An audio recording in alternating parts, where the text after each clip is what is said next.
Microphones on, double check, and we're live. Welcome, everyone, and happy Fallout 25, 25 years of Fallout. And we have some amazing guests joining Oxhorn and I tonight. Two men that need no introduction in this community. Top left, we have Leonard Boyarsky, who is lead artist and art director on Fallout. Hello, Leonard. Hello, thanks for having me. Thanks for being here. Just above me, very Brady Bunch style, we have Tim Cain, producer and lead programmer for Fallout. How are you, Tim? I'm good, and it's good to be here. Awesome to have you. To my left is Oxhorn, who's going to be co-hosting with me today. How are you, Ox? Feeling great. Can't wait to dive in. I'm excited. 25 years, long time coming. Firstly, it is surreal and incredible honor to have the two of you with us today, celebrating 25 years of Fallout. And we were talking about this just before we got started. Did you ever imagine that this game would just keep going on and on for decades and generations? I thought it was going to be more impactful than it was at the beginning. So I guess eventually I was proven right. But I don't think we thought in terms of longevity. We thought, hey, it's going to happen now if people really like it, if it makes any kind of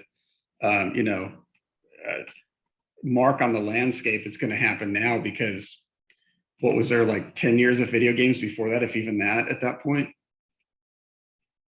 I like to say there were 16 years of video games. But I think the only clue I had that we're onto something is when our QA people started coming in nights and weekends to play the game before we shipped, even though they could have come in and been paid overtime to work on other games. They were coming in their own time and not clocking in just to play the game. And I thought I'd never heard anything like that. I was shocked. That's some real dedication there. A lot of them wanted to finish. They wanted to finish before they got the new one on Monday that would wipe out save games. Oh. And so they were just coming in nights and weekend time to finish off a playthrough. And they were having fun too. And they were telling us what they were doing, but it was dedication and passion and a little bit of addiction. So Leonard, you said that you had greater expectations right off the bat. How long would you say it took before it sort of the ball started rolling and it amped up to have the sensational release and acceptance that you predicted at the time? Well, I feel like right away a lot of people got what we were doing, but it seemed very niche. It seemed like it's kind of like the Velvet Underground. They say, the only people who bought Velvet Underground records all became musicians or press people. And I feel like it was the same thing with us. Like a lot of the people who are really into us became either press people or game developers themselves. So I feel like it had an oversized impact in that way. And then, obviously, I think when Bethesda brought it to a wider audience is when it really exploded and people really started to take notice of it again. All through that time, whenever I talk to people always, brought up Fallout and loved Fallout. But for the wider, more general marketplace, it was definitely Bethesda. Do you think that it had to do with the genre, that people were just expecting more like a fantasy themed genre, like many of the games that were coming out at that time? Or do you think it was just down to the humor or the gameplay or the setting? You mean in terms of why they liked it or why it didn't take off sooner? Why it didn't take off quite as soon? Maybe. I mean, I think there is a ready-made built-in audience for fantasy games, especially RPGs, because most RPGs up to that point had been that, or at least more of the bigger ones had been that. For me, it was always kind of a labor of love and just almost blind belief, arrogant or naivete, whatever you want to call it, that we were doing something unique. And, one of the things that I really loved about it was I really wanted it to feel like, from the manual to the box to everything about it, that it felt like something you found in the world itself. the interface, the maps, all that stuff were like found objects in the world. And that, to me, it made me so sad when manuals weren't a thing anymore, because I loved the manual that Chris Taylor put together. That looked like a vault dweller survival guide kind of thing. And the conceit was that was something you got in the vault. And to me, that was almost as cool as the game itself, just having that the spiral bound manual that you could lay flat. Yeah, and that's the one thing that I weep about with the world going so digital now. I still have all of my big chonky manuals from games that I loved growing up, that you get it and you flip through Christmas Day to actually appreciate the game before you even dive in. Even the Fallout one, you get some recipes in the back there, Tim. Well, back then, Fallout filled an entire CD-ROM. So if you wanted to install it, it was going to be probably about 50 minutes to an hour. So you had some time to peruse the manual. So we wanted to kind of get you into the world right away. And now, people can, stream a game and instantly play it. So there's the game itself has to prepare you for what the world is. Yeah, I can see how that really changes around narrative structure, particularly. There's one piece of to do before we dive in here that I did want to mention. The reason that we're here today, of course, is St. Jude Children's Research Hospital. For anybody who doesn't know, who's heard of Fallout for Hope for the first time, we're a group of over 400 gamers worldwide in 86 countries that gets together a few times a year to raise money for charitable causes. We are just closing in on $400,000 raised by the Fallout community since we started in 2020, hoping to cross the $500 million mark before the end of the year. With St. Jude particularly, we've raised over $276,000. That number in and of itself becomes even more remarkable when you break down what that number is actually done, that this community has done. 4 major life-saving procedures, 30 days of chemo, 365 no more chemo parties for kids who completed their treatment, 30 bone marrow treatments, grocery store gift cards for a family for 2 years, 365 plasma transfusions, 12 months of child life specialist services, helping run the St. Jude Blood Donor Center for a week, 100 red wagons, 65 sets of art supplies, and 41 new toys for hospital play areas. The community did that. This is what we do. And with the work that St. Jude has done, particularly to help fight and eliminate childhood diseases around the world, is really breathtaking. So if you can, much appreciated. Exclamation point charity will bring up the link to support us on Tiltify today. And now back to the stuff that you want to hear about. I had a question, Leonard. You mentioned found objects as being an inspiration for much of the design, including some of the interface design of Fallout 1. And one of the things that I was always really curious about was just the physical manifestation of the Pip-Boy, because I kind of got the impression playing Fallout 1 that it was almost like it wasn't attached to your body. It was something you pulled out of a wallet, or maybe it was a tablet-like device. And so I tried to recreate it, and I went on to Etsy and I found a creator who made a little box-like thing to emulate the Pip-Boy from Fallout 1. And it's got, I don't think you can see it, but it's got little lights you can turn on, and it's hard to see, but it's got really just cool. All the little things of the interface. But I was wondering, how did you conceive of it? Did you think of it as a wrist-mounted device, or more like tablet, or what was in your mind? It was more actually like just something you held in your hand like that. I imagined it was like hooked onto the belt or something. Tony Postma was a concept artist who was working with us. And, I wasn't really good in industrial design. And I found out that he went to Art Center like I did, and he was an industrial design major. I'm like, oh, I'm going to have him design this stuff for us. So, I went to him and said, we want heavy industrial. We want it to look like it's part of the world. And he came up with the basic aesthetics of the main interface. And I think what happened was, because that screen, like the main screen you had there, you can't see it on there. It doesn't have it. There was a little hood on it, a tiny little, like, decorative little piece on it. Right in the center or something. Oh, there you go. Yeah, there it is, right in the center.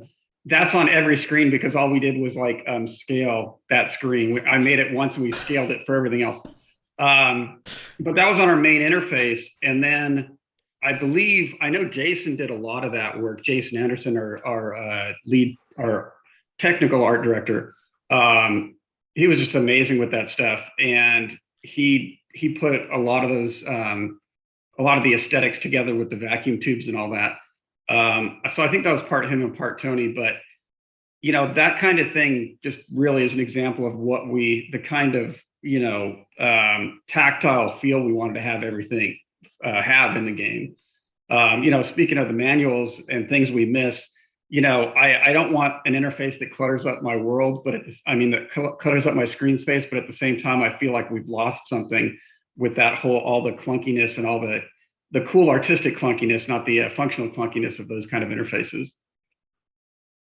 Yeah, even with games, Diablo, which we were going to talk about anyways, because that came out not too far after you guys started. I'm thinking too the interface of that kind of ran along the bottom, and everything's kind of really stylized and branded, so you feel like it's designed to be part of the world space. Yeah, I think we've definitely lost that. Well, part of it was just to hide half of your screen or part of your screen so you didn't have to render it. That big interface helped us a lot. So take us back to the very beginning. Tim, talk about your growing up, where you went to school, what some of the hobbies that kind of led you into game development as a career. Well, I grew up in Alexandria, Virginia, right outside of DC. I have 4 older brothers and sisters, but the oldest 3 were a good 8, 10, and 12 years older than me. So I had a brother who was 2 years older than me, and we kind of were twins, and we did everything together. We played board games, we'd make board games. My mom got us an Atari VCS when we were little, that cartridge-based console, which just enthralled us. And shortly thereafter, my school got an Atari 400 computer. Everybody else got Apples. We got Ataris. So I was kind of self-taught in BASIC and assembly when I was about 14. At the same time, my mother worked in the Judge Advocate General's office of the Navy. I always thought she was a secretary, but they had something word for it. She had top secret clearance. So she worked with admirals, and they would get something that would have to be typed up, and she was the only one who had clearance who could read it. One day she came home, I was 14 years old, and she said, the boys at work are playing a game. The boys were admirals in the Navy, and the game was AD&D, the first version. She goes, I think we should go over one of their houses and play this weekend. And I was like, okay. So I did play D&D with my mother the first time. I was hooked and started playing D&D all the time. And when I wasn't playing D&D, I was programming on these Ataris at school. Eventually got one myself. And then, I know I've mentioned this before, I got my first job offer at a game company when I was 15. They were making set-top console or set-top cable box video games, and they needed an art tool for it, and IBM PCs couldn't, and Apples couldn't do the art resolution, but an Atari could. But I wasn't old enough to get hired because I was only 15. But I was almost 16, so they said call back in 2 months, and if we haven't hired anyone, we'll hire you. So on my 16th birthday, I got my driver's license and then drove out to a game company in Reston, Virginia. And that was the first job I ever had in my life. And I've never not worked in the game industry since then. So I've been in this industry for a long time, since 1981. Oh. I'm old. But yeah, that's when I was born. Okay, I gotta go. Sorry. But yeah, I mean, I was 16 years old, and I would be at school with my friends, and then I'd get in my 68 Mustang, which was a hand-me-down from my brother, and drive out to a game company and be there from like 2 p.m. to about 7 p.m. Just coding. I taught myself C because Oh, they wow. basic you couldn't do things in basic, so I learned C, and then I taught one of the guys there C because they didn't know C, and I'm like, well, this is what I put together because my school taught Pascal, and I kind of figured out how C worked because it was kind of like Pascal. It was just it's so random what happened in my life, and then I ended up playing tons of tabletop RPGs and knowing all these languages and how to work computers, going out to California to go to grad school and not liking it, and then I ended up at Interplay. So I think by the first game I did there, Leonard, you did art for it. Didn't you do the paintings on Rags to Riches?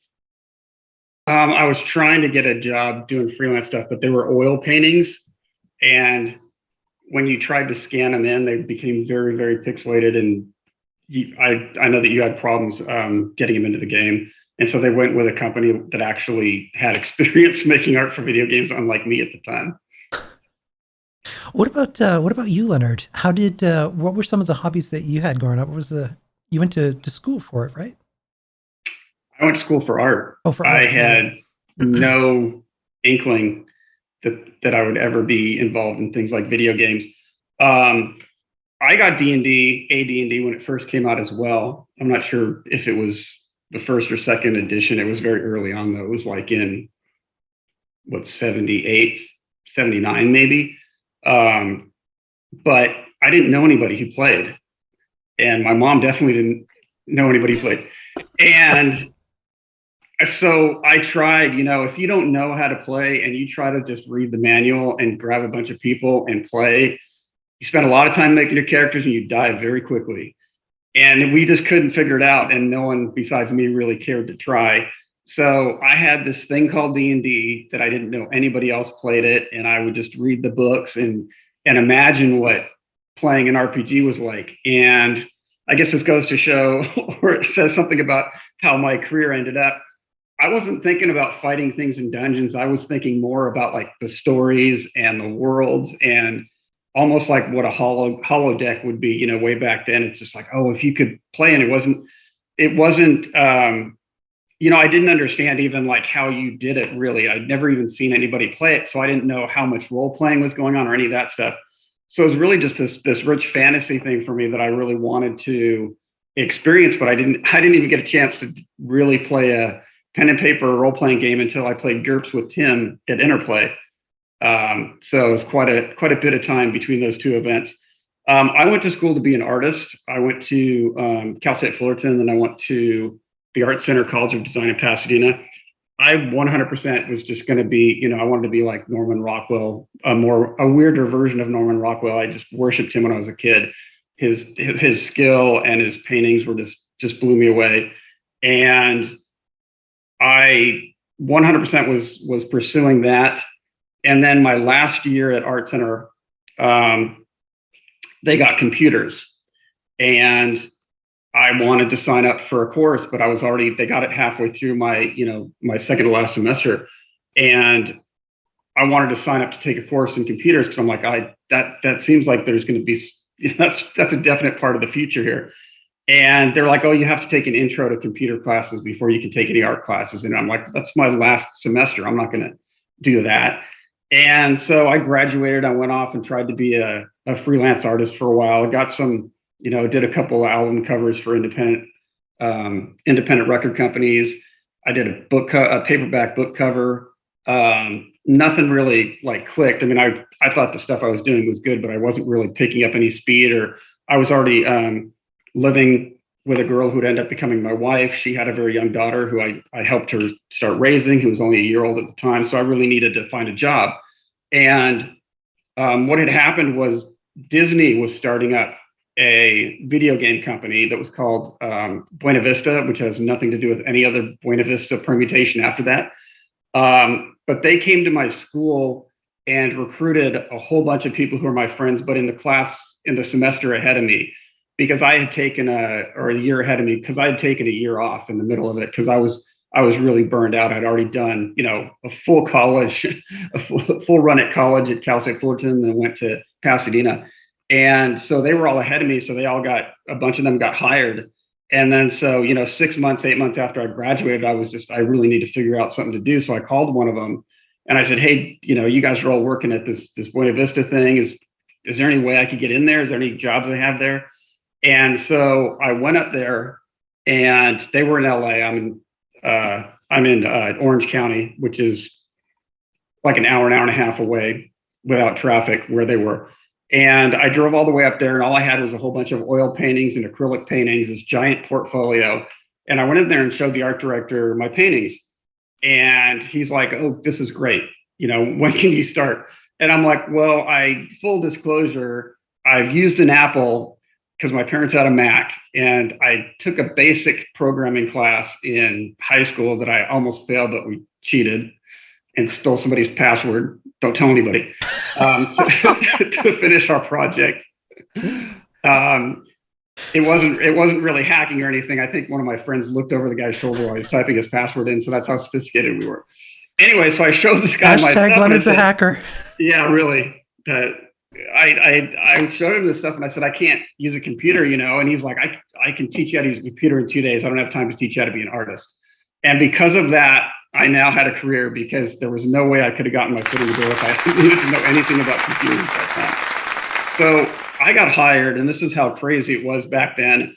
It was a kids game, and I was the only artist on it. So immediately I was the lead artist. I'm like, that's great. What am I supposed to do now? Can someone teach me what I'm supposed to do?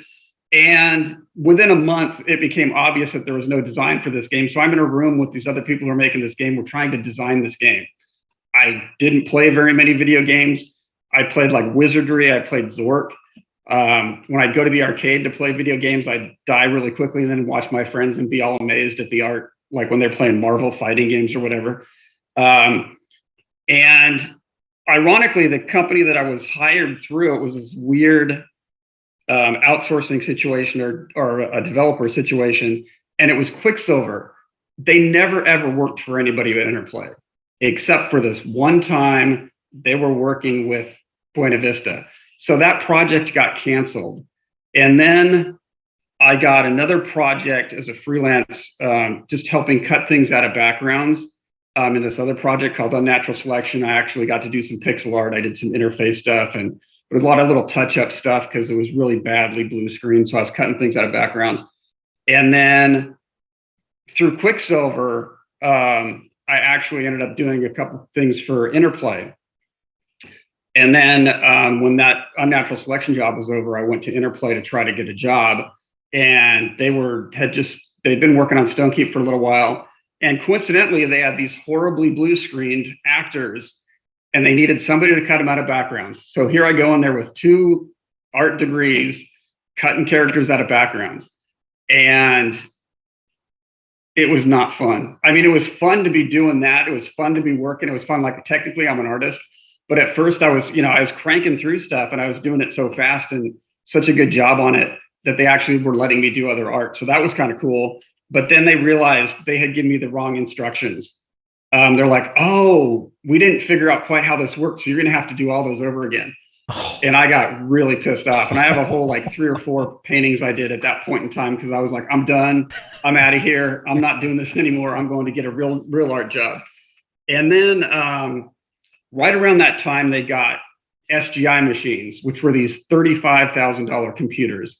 And they had not Maya, they had Power Animator on them, which is the precursor to Maya. You had to have this SGI machine, Silicon Graphics machine, to run these things. And they were in an office right next to where I was working. There was 3 of them, I think, or 4 of them.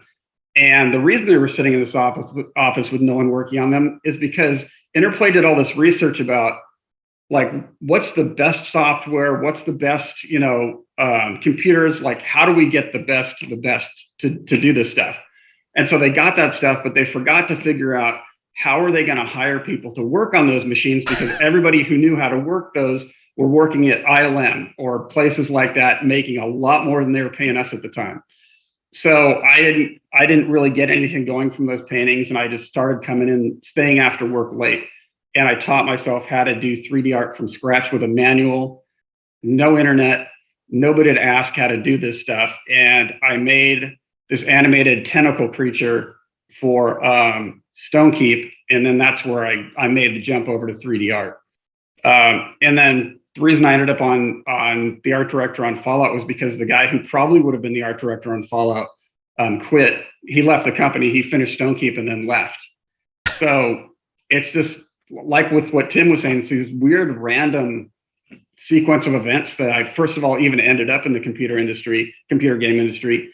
And then the fact that I ended up being an art director on this project with Tim was complete happenstance. Well, even to tack onto that, You're muted, that's Tim. how I kind of met Leonard, was There you go. because the operating system for those SGIs was Unix. And none of the programmers at Interplay knew Unix, but I had gone to engineering school at University of Virginia, and everything was Unix based. So in addition to like DOS, and I knew Unix. So whenever they had a problem, it was you and Kevin Beardsley and one other artist. Whenever Tony you had a Valron. problem, Tony Valron. You guys would come into my office and they'd always have the same look, like, and I'd go there and and Unix is really obtuse. I don't know if you've ever done anything with it, but it's all command driven, and it's just the commands seem random, and I'd go in there and I'd try to get it fixed for them. And so that's how I kind of met all these 3D artists who were cutting edge at Interplay. That was a great time to be a 3D artist, I got to tell you, because there was no 3D artists anywhere. And if you knew 3D art, you could write your own ticket. It was a great time to be in the industry as a 3D artist. That's all I got to say. So take us, so the stars are kind of coming together. So take us, Tim, to 1994, and I know you've told this story 1,000 times, but it still blows my mind. This game, everything that this came to be, started with you just doing this on your free time. Yeah, what had happened was, when I was at grad school at UCI, University of California, Irvine, before any of that, and I had gotten a contract job at Interplay, and I made Bard's Tale construction set. So then they hired me to do a business game. I don't know anything about business. Troika proves that. But I was, yeah, that's a whole pile That's of a things whole right story. there. Yeah. And there was a guy doing Lord of the Rings, and I've read Lord of the Rings back to front several times, and we tried to switch projects. We both had the same experience. We were just going to switch. They wouldn't let us switch. So I did the business game called Rags to Riches. Kind of knew Leonard through it because he had done the art.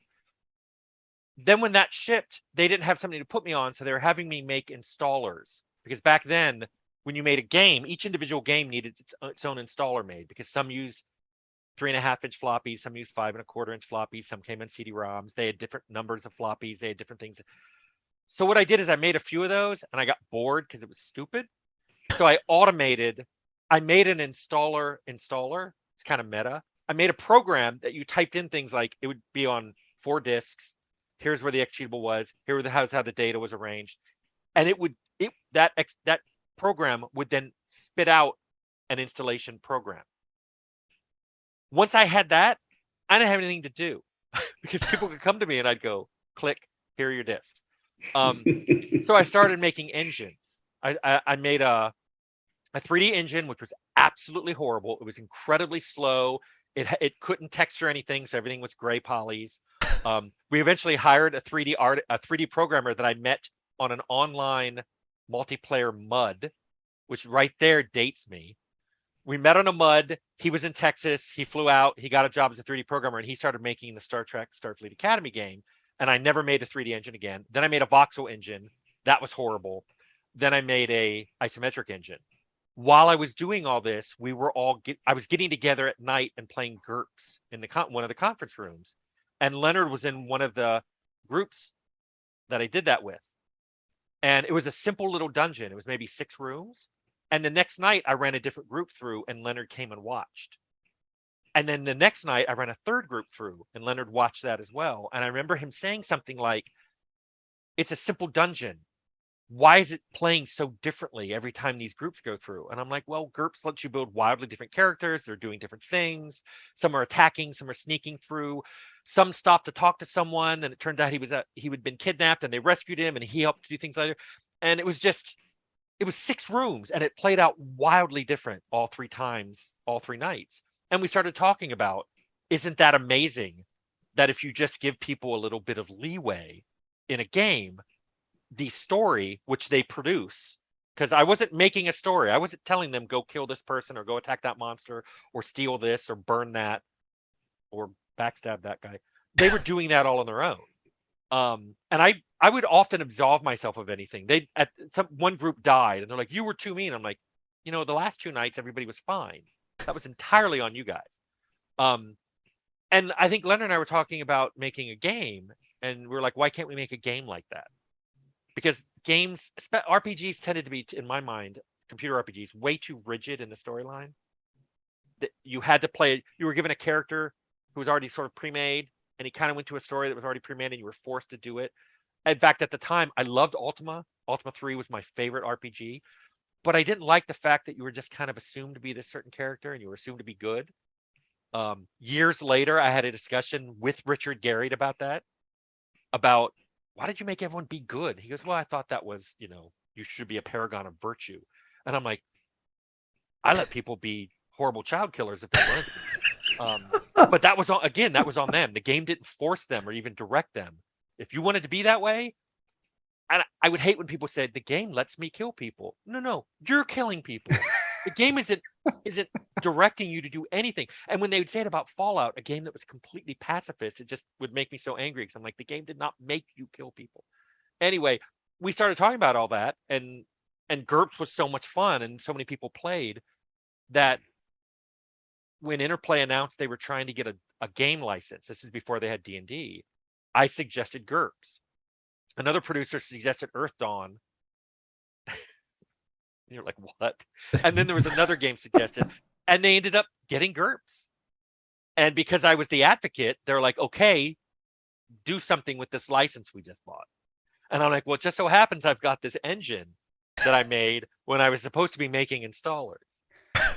And everyone was like, great, do that. And I'm like, who do I get? And they're like, well, we're not going to assign anybody to you. Show us what you can do first. And I'm like, I'm not an artist. I'm not a writer.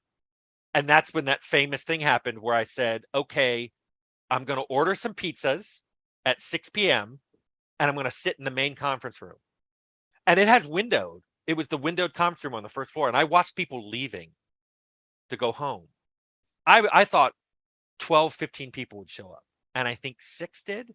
Well, you did also say in the email that whoever wanted to eat pizza and design a game, it wasn't a secret what you were there with the pizzas for. Yeah. So I'm like, wow, there's going to be standing room only in there. I better get there early. There's not going to, And then I showed up and there's like five or 4 other people and me and Tim. I think we had as many pizzas as we had people. I hope it was And good I was pizza. very optimistic. Was it a known pizza chain? I don't even remember. Fallout was made by Domino's Pizza. Sponsored by Domino's. Sponsored But I had the engine and I showed it to everybody. I'm like, look what I can do. And it was stupid. It was just like people walking around. But I didn't know what we could do with that. And luckily, the group that came up, Leonard was there.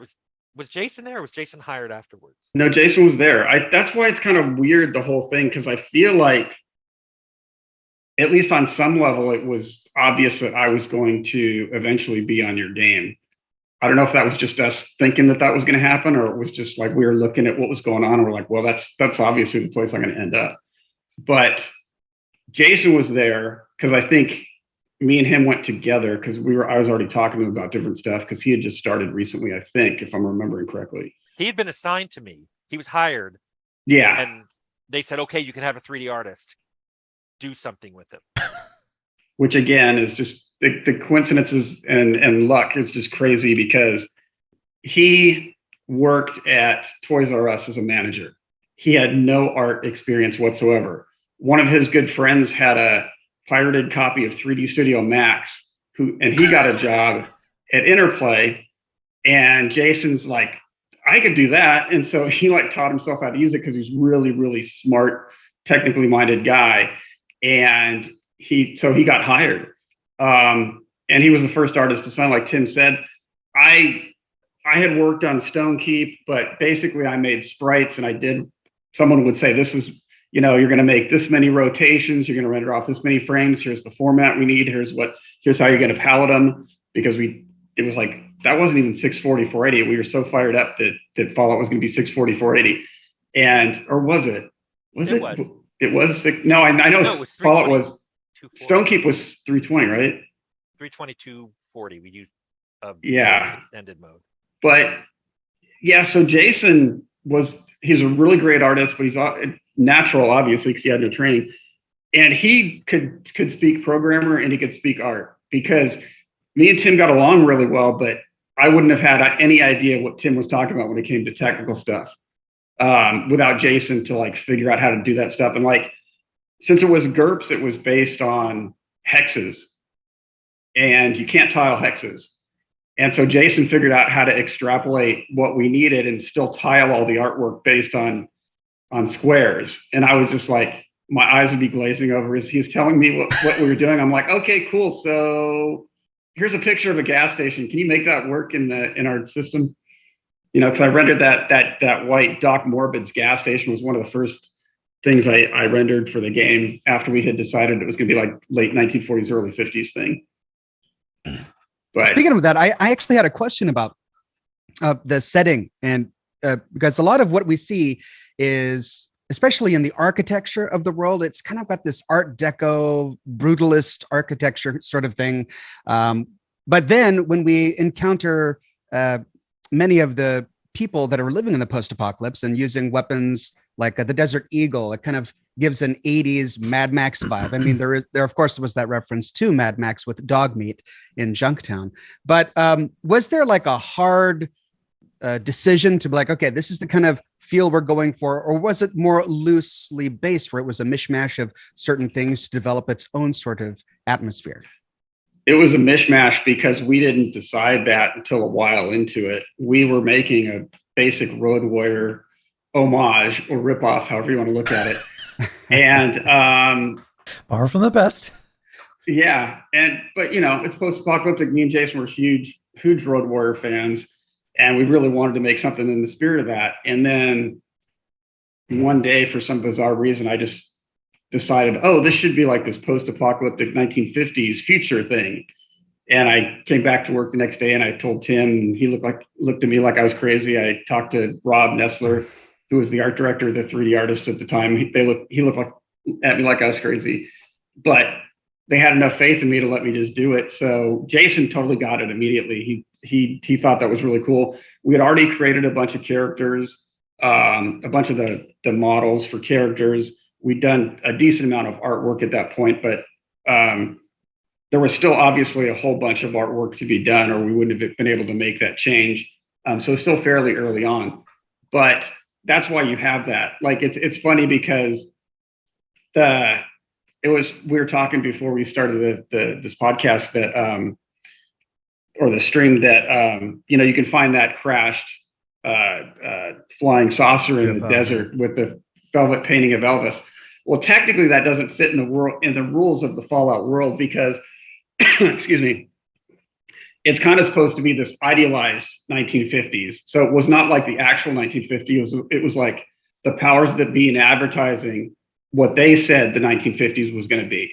So there would be no Elvis because that's definitely not what they thought the 50s was going to be. But it was a real mishmash. Obviously, there's Doctor Who. TARDIS shows up at one point. The random encounters were almost. I really loved in New Vegas where they did the weird wasteland perk. I love that. That was a perfect encapsulation of how it was kind of like when you're out in the wasteland, anything can happen. It was like that wasn't serious. That was like Warner Brothers cartoons. It's like the craziest stuff we could think of. There was no like, oh, we can't do that. It was like whatever we thought of, we would put out there. And then when you're in towns, we were all serious about what was supposed to happen and what was going on. And here's the kind of vibe. But it was a real conglomeration of those two things because because we didn't start with that idea originally. You know, and then the third thing that came on much later was I had already built the power armor very early, and it was really, really bad 90s sci-fi kind of looking thing. And I had to make the helmet for the movie, for the intro movie, a close-up of it. And it just really wasn't going to hold up. So I just went back to square one and just started making this thing in 3D. And I just felt like it had to have this really analog, kind of like clunky industrial feel, which technically isn't straight up 50s either. If I'd been thinking along those lines, I probably would have made it a little bit more streamlined, a little bit more atom punk, as they call it these days. But so I think that's an aspect of it too, that really kind of clunky technology, which of course I still am into to this day. We kind of brought that into the Outer Worlds as well. But it was so like there was all these different disparate things being pushed together. And I think as we, you know, when we started working on Fallout 2, I think we were starting to refine that already. But the clunky tech came from City of Lost Children too. Yeah, that was a huge thing. Loved that movie. Ron Perlman, an interesting intersection in that movie. Ron Perlman, star of, and if you haven't seen this, it is just, it's subtitled, but it's worth a watch because you see a lot of. It's got some of the best music that I've ever heard in a movie. It's just amazing music. City of Lost Children. No idea. Wow. And also you get a little flavor of kind of a robo brain there. Yeah. And Ron Perlman speaks French in it. Yes. So, bing, bing, bing. We watched that a couple different times. That was an influence. The Roadware obviously influenced. Once we decided it was going to be this pseudo 1950s future, the comic book Hard Boiled by Jeff Darrow and Frank Miller definitely became an influence. I think the first game you get is the gun that he has in that comic book. We totally modeled it after it straight up. Same thing with the Blade Runner gun. So we're throwing these science fiction pop culture guns in there alongside like Desert Eagles and stuff. Excuse me. Everybody was on the same page so much that we rarely said no. There were some things we said no to, but as you can see, like talking raccoons. If you had an idea. I was going to ask talk about that. Talking raccoons. Okay. Sorry, Tim. I didn't mean to cut you off. Go ahead. No, that's fine. Talking raccoon. Because there's actually still a reference to the 2 raccoons that were infected with FEV that happened to escape the Mariposa. No, wasn't Mariposa. It was the Glow, wasn't it? Yeah. And they were never found, and that was something to do with cut content. It was called what? The Slantier? Well, maybe you could tell me a little bit more about what that was supposed to be, and ultimately why it was called. I think it's Racree. Racree. Yeah. Racree? Yeah. Right. Racree. And what's weird is, like, that's a perfect example of us needing ideas for things. The whole FEV stuff, it came partially from a book I had read that postulated that if our double helix was quadruple, it would change the nature of that person's biology so that they were immune to any disease that affected your DNA and RNA, i.e. viruses. And then I read about virions, which are tiny little virus particles. And we just wrote all that stuff together. I wrote stuff and then I'd give it to someone like Chris Taylor to rewrite and put into the manual. Or he'd come to me and say, we need hollow discs that are found at the Brotherhood of Steel. And I'm like, well, here's some stuff I remember from the biology classes I had to take in engineering school. Although why they made me take that, I don't know. And I was doing computer science at engineering, and like, you have to do biology too. So we just wrote all this stuff up, and it's a mishmash, and it all went in there. But at some point after FEV was created, and we were talking about how they did it carefully, and they started on like flatworms and worked their way up. At some point before they did it on a chimpanzee, they were doing it on raccoons. And supposedly 2 of them escaped. And that particular designer really thought it fit the Fallout world to have talking, intelligent raccoons that lived in a hollowed out tree that looked a lot like the Keebler elf tree. Oh, no. And I think there's a cartoon called The Raccoons with that same scenario. Do we know where he is? Is he in cartoons now? I don't know. There were a couple things that went into Fallout that I found out later. People had lifted wholesale from other things. I'm like, but Leonard can tell you, because this happened with a lot of his ideas. When Leonard told me about the 50s thing, I was like, I don't know about that. When Brian Fargo thought of the name Fallout, I'm like, I don't know about that. When Leonard suggested the ending, which I wanted to be, they throw you a big party with cake and balloons, and Leonard was like, no, they kick you out. I was like, we can't do that. I mean, so there were multiple occasions where I was like, we can't do that, and I got overridden. In fact, a lot of times I didn't like doing that. If people were arguing, I'd say I'll step in and make a decision, but usually people would work it out. But on the Recree thing, I remember I didn't like it so much that I just went, no, it's gone. We're not going to put it in. We're not going to make a piece of art for it. We're not going to make a tree. It's gone. If there was ever anything that me, you, and Jason all thought shouldn't go in, then that was the end of discussion, because no one was going to champion it. Yeah. So that and part of it was, and I think I've said this before, I don't like the whole talking intelligent Deathclaw thing. I do not like that. Deathclaws were supposed to be the ultimate scary, oh my God, there's a Deathclaw, I'm going to die even though I'm in power armor and I have a minigun kind of encounter. So when it becomes something with a monocle going, hello, I've got a British accent, I'm just like, You're like, what the hell is this? Well, I understand where that came from. We weren't involved anymore at that point in time, but what we were involved in is we thought it would be hilarious. We're like, wow, you don't need to do anything, because what you'll do is, like, you'll put a cloak on it. I don't even remember if this was in there, but if you put a cloak on it, it'll just be a guy in a cloak. Right, and then when it comes time to fight or whatever, the cloak would come off and it's a Deathclaw. And it was just supposed to be kind of ridiculous, but at the same time, it was supposed to be like a Deathclaw you found when it was, maybe even before it was hatched, and then got hatched, or you found a baby, whatever. So you're supposed to have raised it, or it was supposed to grow over time. But that was it. It was never supposed to talk. It was always supposed to be just almost like this pet that you could sick on people. And there wasn't supposed to be any Deathclaws in the vault 13 when you got there. It was supposed to be completely empty. So all that stuff was just, when we heard they were doing that, we were kind of a little bit irked, because it's like, that's so close to something that we just said. There was a line. I mean, as you can tell from all the stuff that made it in, we were very liberal about, like, what kind of craziness we thought was cool. But there were certain things that it was just too far. And after we left, we were obviously not making those calls anymore. What about the fuzzy mammalian Deathclaws from Tactics? we don't talk about that game. We don't know.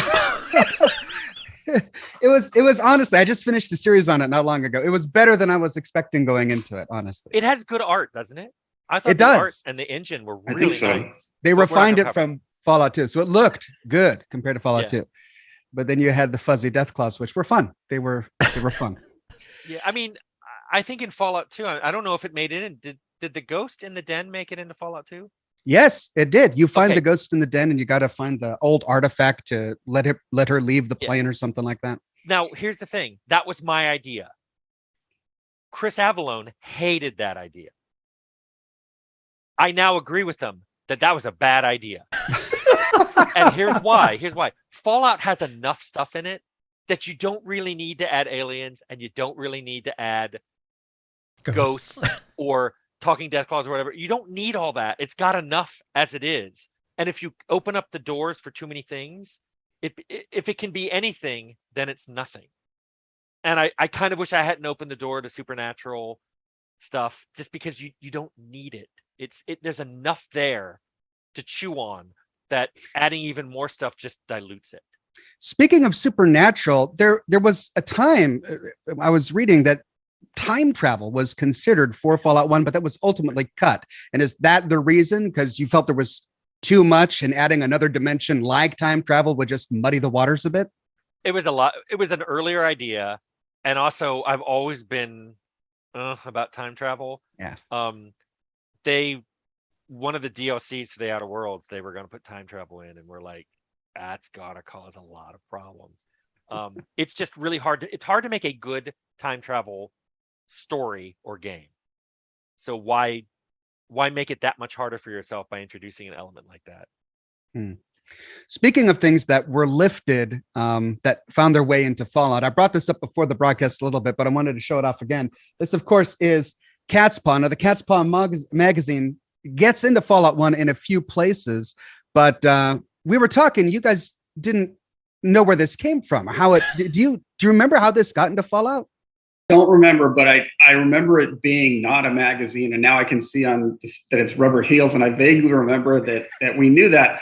I don't remember where the picture came from. Like, I mean, that was like early days of the internet, so there was a bunch of weird stuff out. There was more weird. That's weird, what these are. Like off-brand things out there than like normal things actually that you could find on the internet. Somebody just took out the twin grip non-slip rubber heels from the box art and put it into Fallout 1. And I found these on eBay. That's exactly, they're old rubber heels for women's shoes with little cat's paws on them. And that's why it's called Cat's Paw. But in our game, it's a magazine, right? A naughty magazine. I loved the art on that and the design and just the aesthetic of it. So when we had that, we didn't know what we wanted to use it for. And we decided we were going to make a couple different magazines. The aesthetic of that area is great. Yeah. You also have to remember that for the most of the development of Fallout, we were entirely unsupervised.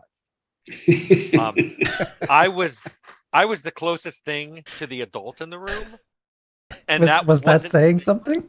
No, because it was because he was so much older than all the rest of us. Oh, ooh. Wait, Leonard's 2 months older than me. Anyway, it was more like, since I was the producer, it was kind of like if the guys got into arguments or they couldn't decide something, sometimes, I mean, Leonard, you had an argument with Chris Taylor right in my office, or right in the hall right outside my office. And to this day, I don't remember what they were arguing about, but I basically went out there and said, if you guys don't stop arguing and decide on something, I'm going to decide, and it's going to be whatever's easiest for me to code.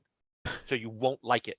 I don't remember what that was. Yeah. And they were like, I went back to my office and one of you went, "Uh-oh, Dad's angry." And the next day, all you'd tell me is, we resolved it. So I didn't even know what you were arguing about, but you worked it out. But the problem with that was I didn't always have the best judgment. So things just slid in sometimes, because if it made me laugh, especially, it usually got approved by me. And they knew that. It was like we were learning as we made the game, we were learning how to actually build a world and like what would be cool and not. And, like there were some things that we never would have put in there. Like I said, the power armor is something that if we were following our rules, it probably would have looked differently, but it was just something that was from all these influences that we liked, like City Lost Children and different things, that we thought it would be cool to throw something like that in there. So sometimes it leads to cool juxtaposition of different themes or artistic styles. And sometimes it's kind of like you start veering off the course, and it's kind of like what Tim was saying with the ghosts. I mean, the flying saucer and the Elvis painting, it's funny. I mean, I still think it's funny, but at the same time, it's like like Tim said, when you start opening the door up to all that stuff, then it's almost like the game, it's fine for the game to do that. And it was always like those were just Easter eggs, but we had all this space for random encounters. We just thought it would be funny. But not ever having done this before, we didn't realize that was then opening the door to every crazy idea that somebody wanted to put into the game, because we were just kind of fast and loose with those things. So there are moments in the game where I feel like some restraint was placed down to kind of further hone the feel of the world. Like when you go to the necropolis and you're talking with Set, he's got this conversation about steam trucks and how awful these steam trucks are, and they come in but this will have been the first time we find a steam powered vehicle in the universe. That we don't really find any wreckages of the steam trucks. So it's like it's mentioned, and then it kind of gets trailed off a bit, and we never get a resolution on that. Is that partly why? Because adding like steam powered vehicles to the universe would overcomplicate it? There was that. I don't even remember ever like having a conversation about that one. What happened with the Talking Heads was that we had VO recorded for all of them. And we had kind of all agreed very early on of like the general ideas and the general story and the general tone. And then Scott Campbell, who was the original designer, went off and made these basically the Bibles for the different areas that we would use to design them. We were all like, okay, those look cool. And then he left, and Chris Taylor kind of took over as lead designer. And then me and Jason kind of went off and concentrated on the art. And to this day, I have no idea how this happened. But near the time when we were starting to wrap up the art, Jason was doing some testing, and he found the Brotherhood of Steel was virtually empty except for the two talking heads that were there, characters that were there, who already had fully recorded video audio.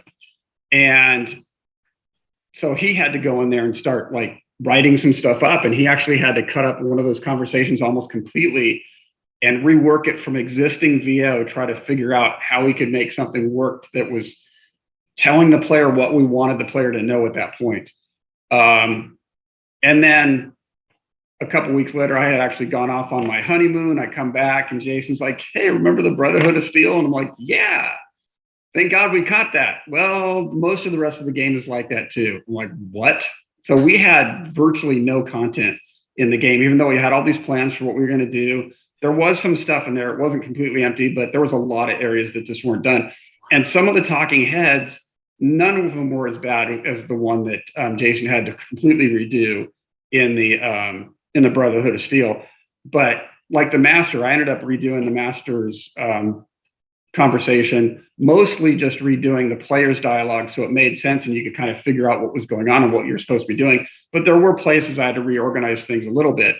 And that was 100% out of necessity. We just started like piecing the game back together and, writing stuff. Like I'd written when I was a kid, I read a ton, but it was one of those things where it's just like, well, we can do better what's in there than what's in there now. So we just started doing it. And that's kind of, again, totally changed the direction of my career, because up until that point, I've been mostly just an artist. And so I think that's where some of that, if we want to call it disconnect, comes in, because did Scott write those, or did Chris write the original version before Marco Green did the revisions on those? Do you remember, Tim? Marco Green did the final stuff. I think Scott wrote some of them, and Chris Taylor wrote others. And then Marco Green revised them all, and then they were VO'd and locked. Yeah. So that a lot of that stuff was done when I guess Chris was reviewing it. I don't think you reviewed it, Tim. I know that I wasn't even looking at that stuff at that time, because I'm like, I have no business looking at that. I'm just the art director. And it wasn't until the design ball was kind of dropped that me and Jason appointed ourselves the masters of tone and feel for the game. And then we started. What's that? That was like in July or August of '97, wasn't it? It was fairly late that we started doing that. I can't believe how much we did in that short period of time. Wow. A few months before we shipped. That's insane. Yeah. We wrote a lot of stuff in that time. Yeah. We were there 7 days a week at that point. The last 6 months, we were there every day. Yeah. I did just want to quickly mention, thank you, everyone. We were at $2,066.71 raised, which is just absolutely amazing. Thank you all very much. Yeah, thank you. That's fantastic.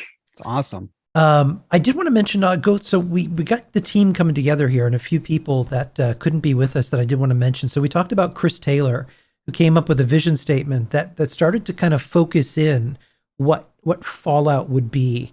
And it's mega levels of violence. You had better give us that mature rating right now. You can shoot everything in this game: people, animals, buildings, and walls. You can make called shots on people, so you can aim for their eyes or their groin. Called shots could be more damage, knock the target unconscious, or have other effects. When people die, they don't just die, they get cut in half. They melt into a pile of goo, explode like blood sausage, or several different ways, depending on the weapon you use. When I use my rocket launcher on some poor defenseless townsperson, he'll know, and his neighbors will be cleaning up the blood for weeks. This is the wasteland. Life is cheap, and violence is all that there is. We're going to grab the player's guts and remind him of this. He was a good writer, wasn't he? Yeah. That's right to the point. It's effective. Anthony Postma, we talked about earlier, the conceptual design, did the iconic cross-section poster from the opening of the game. Yeah, he drew that for me, and then I painted over the top of it, because I really wasn't good with architecture or stuff like that. I was all about like that woman up front. The guy, he had this really weird look when he drew him, and I'm like, ooh, I'm keeping that. So that pretty much looks like what he did. But I just found it, like, I think it was a 1950s stewardess, as they called them at the time, as opposed to flight attendant, or this really cheery woman that I put in there. That was my forte at the time, was like portraits and stuff like that. So, but yeah, he did some really cool stuff. Like I had no idea how you would do a cross section of the vault, and he drew that up in like a couple of days. That was just a phenomenal thing. And like I said, I go to him with these crazy like asks, like, can you give me this industrial looking interface that looks really like it's part of this world? And then he would just whip something up, and me or Jason would then go in and put it into the interface. So without, he did a lot of that cool, the cool nuts and bolts stuff that we really needed, that kind of somebody who had had that kind of training to do. So, we wouldn't have come up with half of that stuff if we hadn't had him around. Yeah, anecdotally, an interesting story about him is he left Interplay and went to work for South Park Studios as a storyboard artist, a character designer, background and prop designer. I was with them for quite a long time, which is just kind of wild. Yeah, I hadn't heard about that until years later, that's where he went to. Yeah. And then in 2014, I made at Obsidian a South Park game, The Stick of Truth. Oh, that's right. So it's funny. I tell people this all the time. No matter who you work with and where you go, it always comes back together. Always. Yeah, Jason, I'm going to mispronounce this. Is it Suin? Suinn? Swin. The production assistant came up with the anagram for special. Originally, you'd called it Ace Clips.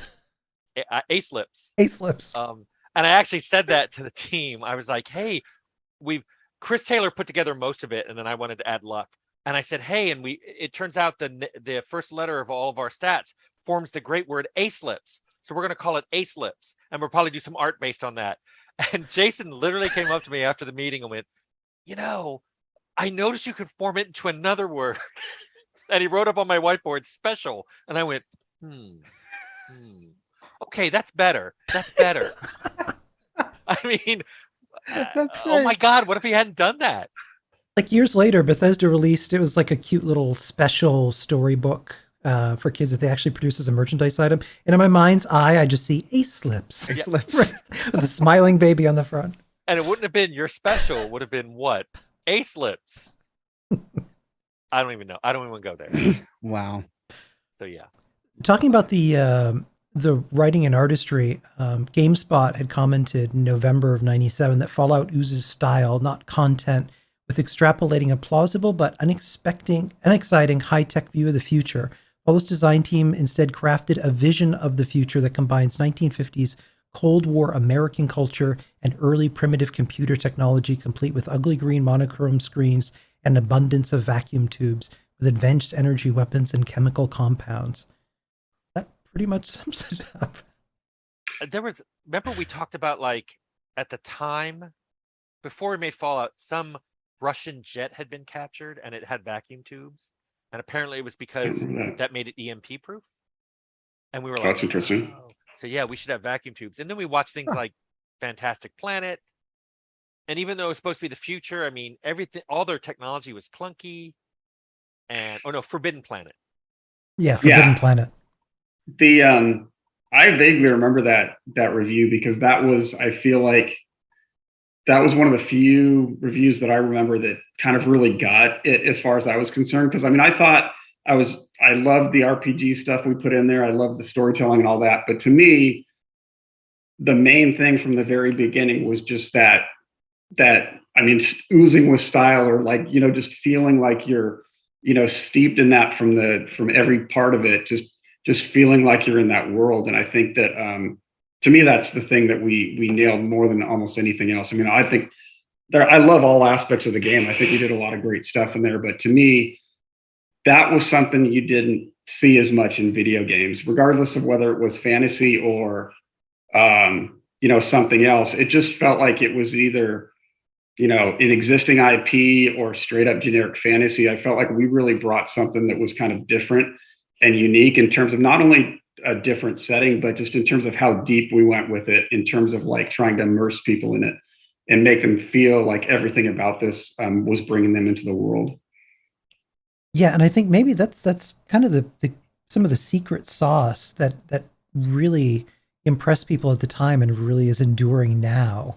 At the time that you first started working at this, it was like, okay, great, another dungeon, another medieval fantasy, and then you come out with something that's completely different, stylistically and tone and a whole world. It was really incredible. I think too, a lot of those games, the players were class based, their characters. So the game tried to react to your class, where since we were skill based, it wasn't so much we reacted to skill, we reacted to what you did. And that just was a whole different way of thinking about. We didn't craft an adventure in a dungeon for certain classes to do things that would be their time to shine. We just created problems for the player to figure out their way through. Did you have a philosophy for Fallout?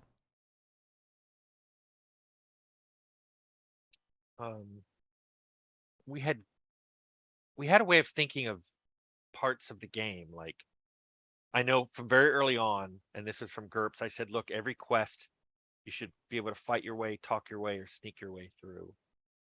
I wanted the game to be reactive. I mean, the whole reason the end slides were in the game is we were tracking what you did so that dialogues could react. People could react to what you had done. You could get reputation and all that. Since we were tracking all of that, I don't remember when it came up, but one day I just went, we've got all this data we're tracking. We could, when the game ends, we could reflect back to the player, this is what you did. This is what it would lead to. So I think that was some of our philosophy, was play how you want, but accept the consequences of what you did. Which is why it was always frustrating when people say, well, I killed people in the game, let me do that. No, the game just watched you do that and remembered that you did that. It's going to remind you that you did that. Yeah, don't make it the game's fault that you went crazy, because since there was a pacifist playthrough, well, pacifist with quotes, because part of the pacifist playthrough is setting off a couple thermonuclear bombs, but you didn't have to shoot anyone or stab anyone to finish. Just a couple nuclear weapons is all. Just 2 quick bombs. I think, within reason, obviously, especially with our limited technology, our main goal was, and I always feel like this is harkening back to my early non-experience with Dungeons and Dragons. It's just like, we really wanted the player to be able to do anything it wanted. And again, that conversation me and Tim had about those early GURPS games, we wanted players to be able to play the game any way they wanted to. It was about them defining their character and being able to build their own story. And, the dark humor and the tone were other things that we were really focused on a lot. Like, even before we had figured, and I think one of the reasons that the 50s thing slid in there so much is, like, we were already developing this game that felt very much almost like a 50s B movie in a lot of ways, in terms of the way we're handling certain things. So I feel like we were almost moving there subconsciously. So maybe that's one of the things that triggered the idea to do that. But it really was that personality that was, the personality of the game is a combination of the personalities of the first original people who got together in that room and kind of came up with what it was going to be.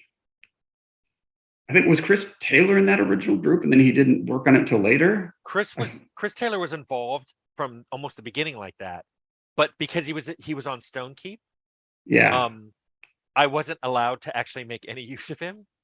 But he would come to our after hours meetings. He would suggest a lot of things, but technically he was not on our team. Well, the only reason I brought that up is because I feel like his personality is definitely in there too. It's so funny. You can almost see what each of us brought to the table a little bit in terms of our personalities. Well, it's just, when I was asked by the VP of development, is Chris working on your game? I'd be like, no, he's totally not working on it. Because he wasn't. He was during his 9 to 5 with Stone Keep. Well, probably like 10 to 7. But he would stay late, and he would come by my office and see what we're doing and throw out suggestions, and he'd play GURPS with us. And so he was involved from the beginning. He just couldn't technically be attached to the team until Stone Keep shipped. War. 95, maybe 96. Hey, I've got a question. What's the deal with Uncle Slappy? Right? Because Harold is already a peculiar of enough character, right? You meet Harold and he's weird. But to get to Harold, we've got to go through Uncle Slappy, who sits there going, Death Claw, do, do, do, Death Claw. Why were there levels of silly added upon levels of silly to get to that point? I feel that seems like Chris Taylor to me. Was it? Yeah, that wasn't that. I don't believe that was me or Tim, because, like I said, I mean the VO and the main quote unquote main characters. A lot of that was done fairly early on. Chris had done a lot of the writing on that stuff, and then of course when we came in and started cleaning everything up and making sure it all kind of fit together, that's when we really kind of started dictating how some of that stuff would be. But a lot of that stuff was already in there. So it's not like we changed direction of the game when me and Jason became the tone hitman, make sure that it's hitting what it's supposed to hit. It was more like we didn't feel like it was what we originally set out to do. It wasn't like this new direction. It was like, no, this was the game we said we were going to make originally. We're just kind of policing us getting to the finish line and actually making that game that we all agreed we were going to make. And again, we let all kinds of crazy ideas happen. So we did open the door for a lot of that stuff. And some of it we might have decided was too silly. Like maybe we would have taken Uncle Slappy out or whatever, and I think some of that stuff, I think it's great that it's in there. I think we memorable. never would have. Very memorable. We never would have made that choice. I don't think consciously, or at least I might not have consciously, but it's cool that it's in there, Harold was in the hub, right? And Yeah. Uncle Slappy was in the room before him. Right. Well, you have to go kill the Death Claw as part of the Fargo Traders quest, right? Okay. So you got to go talk to Harold, but then Harold doesn't want to take you to the Death Claw because he's scared of it. So instead, you've got Uncle Slappy outside who's just do Death Claw, being crazy. He's like, "Oh, I can take you to that Death Claw," and then he's the one who takes you to the Death Claw. Okay. So I'm wondering, since Harold was VO'd, I wonder if Uncle Slappy was written to Could plug be. a hole in Harold's VO that we couldn't figure out how to do. But what's weird is, since me and Jason were doing all the patch up work on that stuff, that does not sound like something that Jason would have written. So that means that I would have written it. And I feel like if I had written that character, I would remember writing that character. I would love to take credit for it, but I do not remember doing that, because that was the other thing. So we had all this VO recorded and the characters, and a good portion of the talking heads did not give you the information that they were supposed to give you. Or gave you the wrong information. Or give you the wrong information. So there was a lot of NPCs who didn't have voices standing next to the talking head NPCs who would say, "That's not quite right. Let me fill you in on what's really going on." Another favorite of mine is actually in the Boneyard, when you're going on the quest to figure out between the regulators and the angels in there about what's going on. You're going through the quest, you're talking all the serious stuff, and then you find Christine, and you talk to Christine, and she goes, "CD itty bitty ducks," and you say, "MR not ducks," and she says, "OSMR CD itty bitty wings," and you say, "YIB MR ducks." And that's I'm pretty sure that's Chris Taylor. That's the entire conversation. Her entire point is just talk about ducks that aren't there. Chris seems like somebody that would be a lot of fun to hang out with. There's a lot of stuff in the game that were inside jokes for people who worked on it, like the cow that says "moo," I say. Like you rarely see it, but there's a Brahmin that will, they all say "moo," but occasionally one will go "moo," I say. It's in a random encounter. You see a herd of Brahmin, and one of them will go "moo," I say. That was because on one of the MUDs I played, somebody had these cows. I think they were called snow cows, and they would go "moo," "moo," I say. And I managed to figure out how to move one of its location, and I put him in the guy's tower.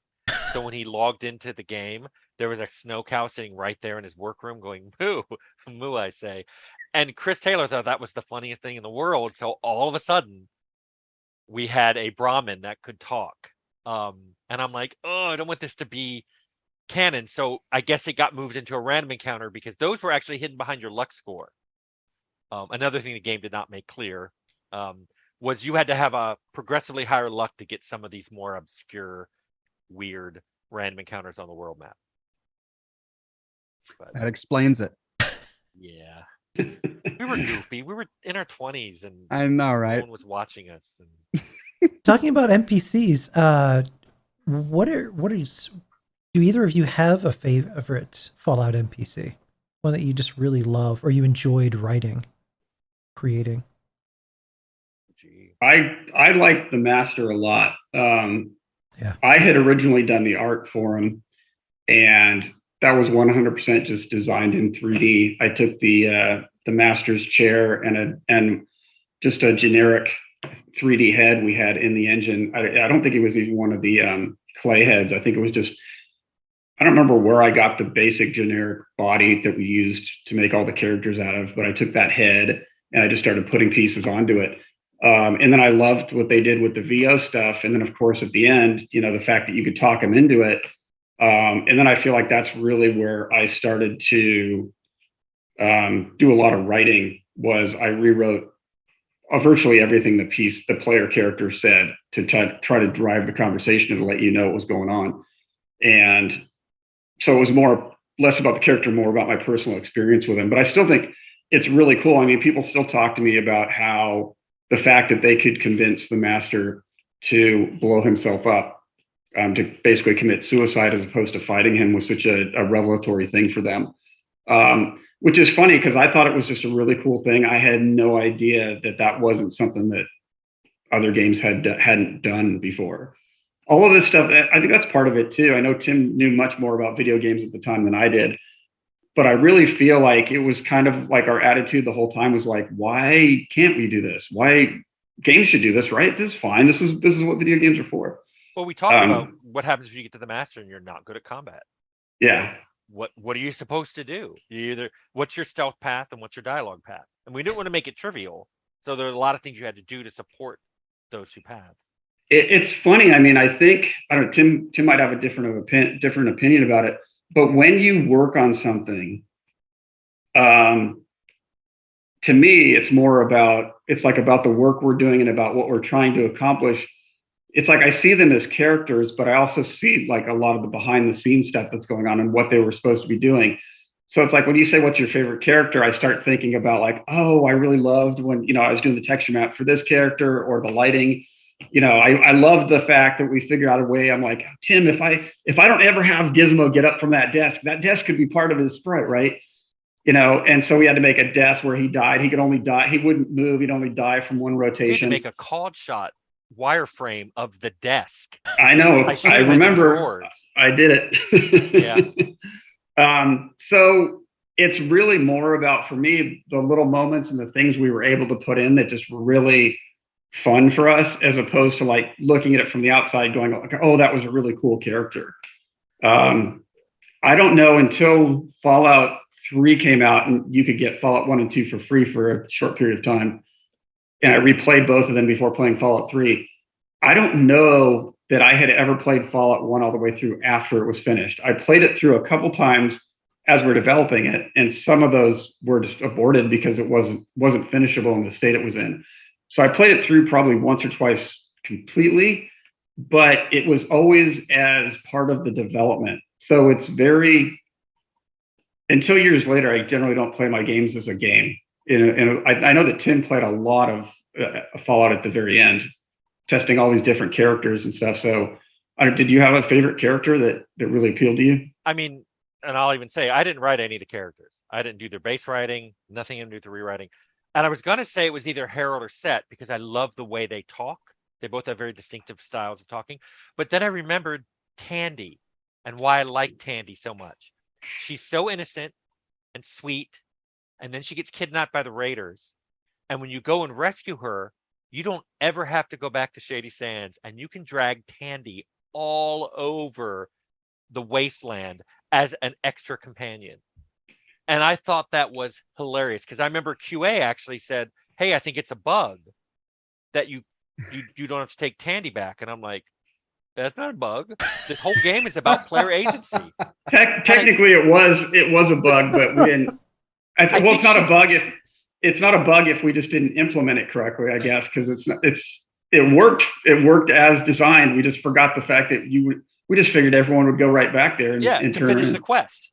Go back to Airdash, stay with your daughter, and get your reward. I might have to amend my opinion to say that Tandy is one of the best characters, only because I loved what we did with her at the end, where we're like, okay, this almost valley girl, innocent, know nothing. Oh, she's the leader, and she's the wise ancient woman, who's now running the NCR. That to me was. I was so happy with it. Yeah. Speaking of glitches, I was always really curious about companions, in particular, Ian. Like, were they ever tested with SMGs? I only ask because we can't give them SMGs. If they have SMGs, we die. You could have stopped that question after, were they ever tested? I have so much to say about companions. Because here's a perfect example of what we were saying earlier about whose idea were them. Everybody basically says Jason Anderson was the one who really championed getting companions in the game. But I have tons of notes. We talked about putting companions in the game in 1994. Jason was on board, or maybe it was early 95. We talked about it and decided it was beyond the scope of the game. We were not going to, it was going to be single player, no companions. We were well into development. It was probably 96 when Jason decided, no, let's try to get companions in the game. And he worked with one of the scripters, Jess Hennig. Sorry, we had two Jessies. So Jesse Hennig was called Jess, and Jesse Reynolds got to be Jesse. So Jess Hennig was a scripter, and he and Jason worked on figuring out how to script, no code, pure script. And they did it for Dogmeat. So Dogmeat was the first companion, because Dogmeat has no dialogue, no inventory, just follows you around, fights what you fight. Everybody loved it. QA loved it. Everybody started talking about it. I wrote the AI for the game. I had no time to write a companion-based AI. I had only written enemy AI. And everyone was like, well, just use that. There's a problem with using that. Enemies don't, when they check to see whether they're going to shoot you, they just have to know you're in range and I have line of sight. I will now take my shot. That was the extent of the AI, because this was in the 90s. We were running on 486s. I only had so many precious little cycles, and we were trying to do this advanced graphics, high res. So we just kind of tried to get the companions to use the enemy AI. So when Ian shot that SMG that he comes with, designer, I think, did you give Ian that SMG? Maybe not. I made no design decisions of that sort. He just would go, oh, I see a super mutant. He's in range. I'm going to burst mode him, because that'll do a lot of damage. He didn't care that you were in between him and the super mutant, because there was no test for that. There was no line of sight. There was no, hey, you may want to step 10 feet to one side. There was none of that. And there was no time to put that in. Like we were saying earlier, we're already there.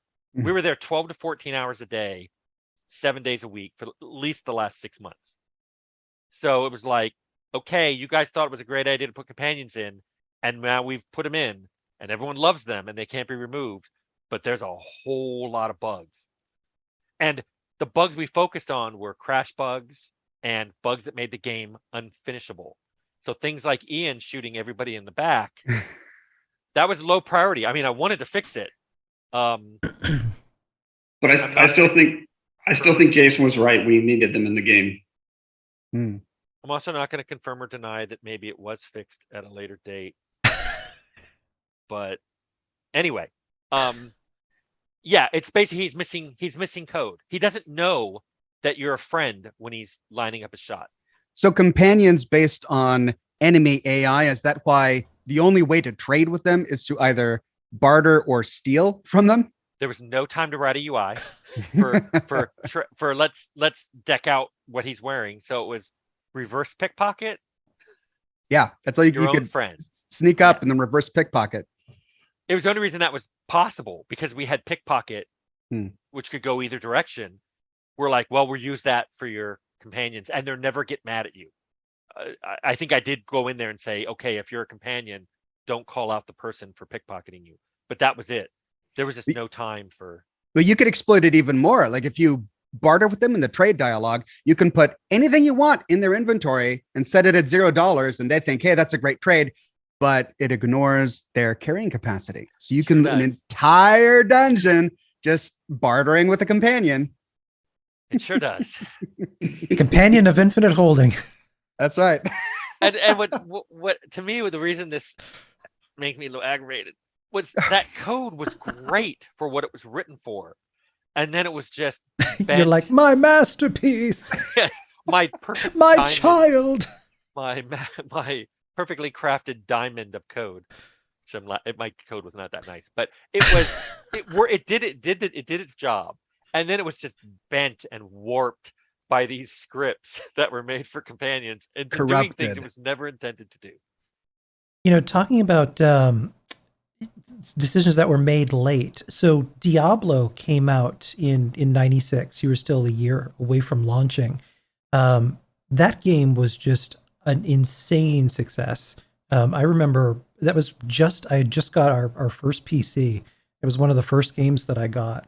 I remember how big a deal everyone was talking about it.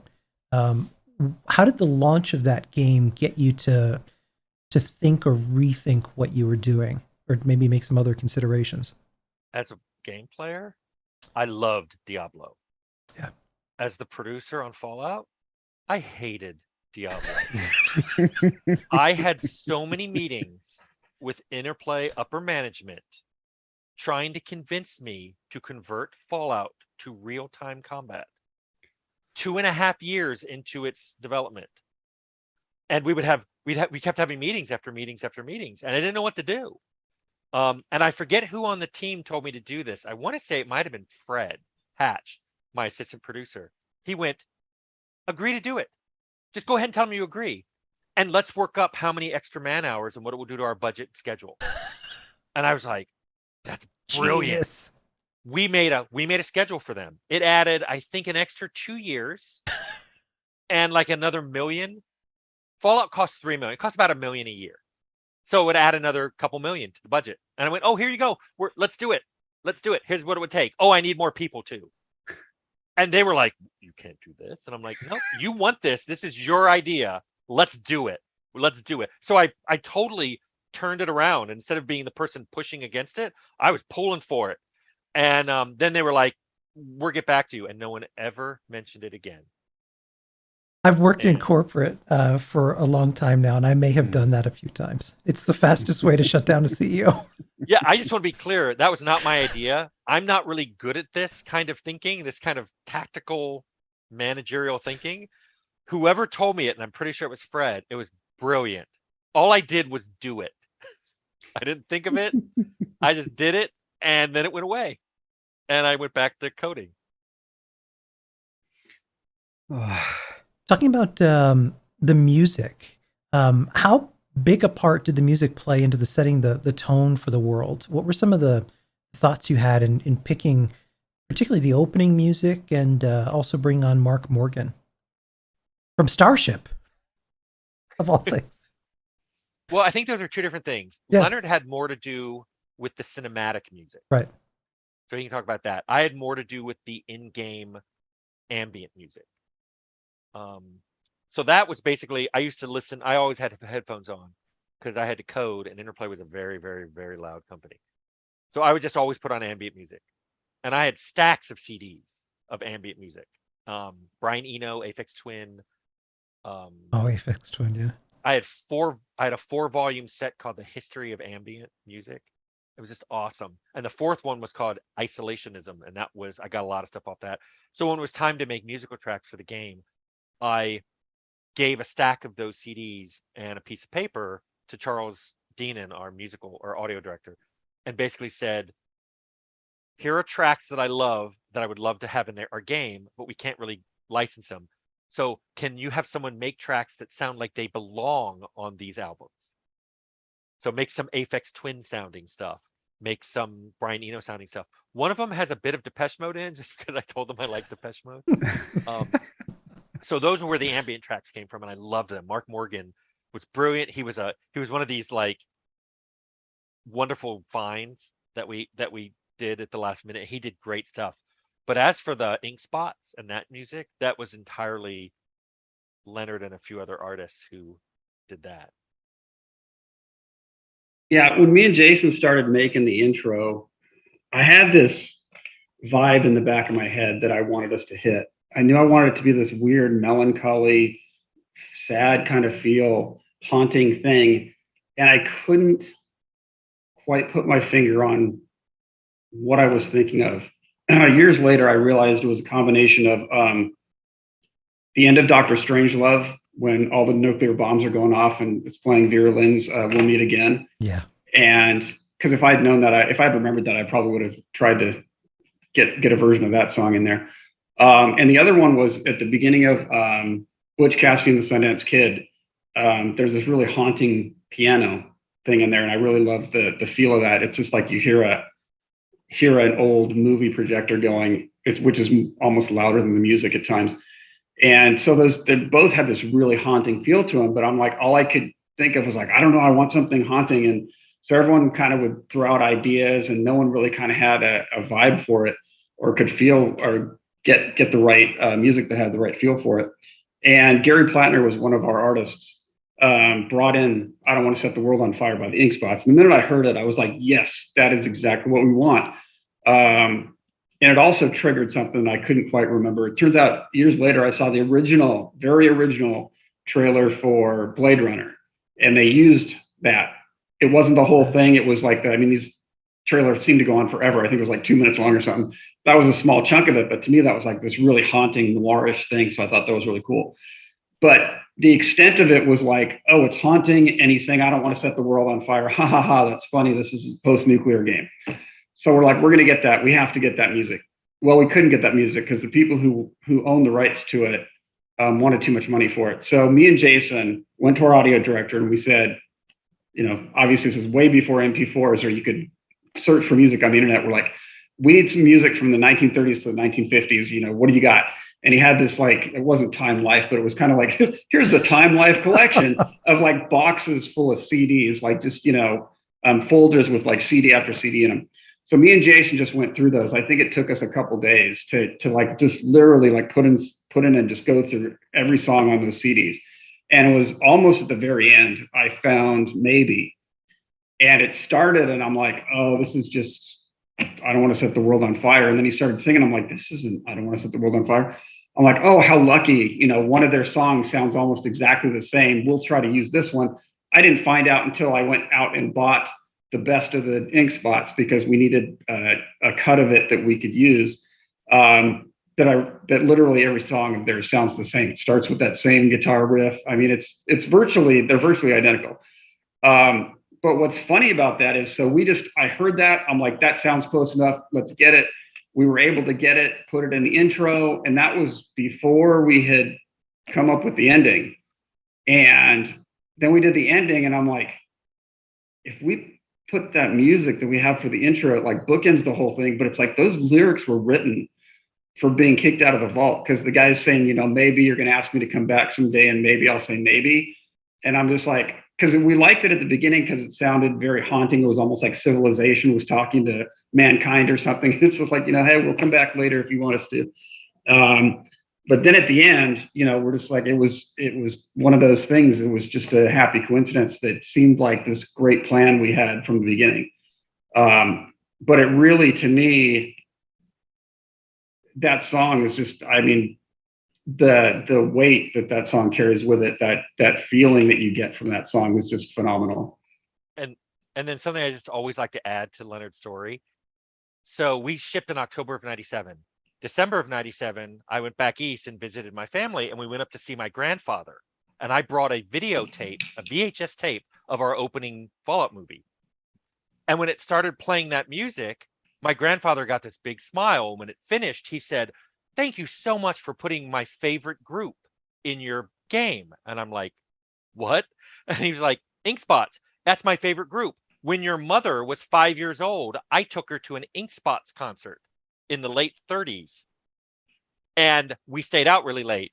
And her mother got really mad at me. But we got to meet the band." And I was like, "What?" I didn't know any of this. So What were you saying then? yeah, So- yeah.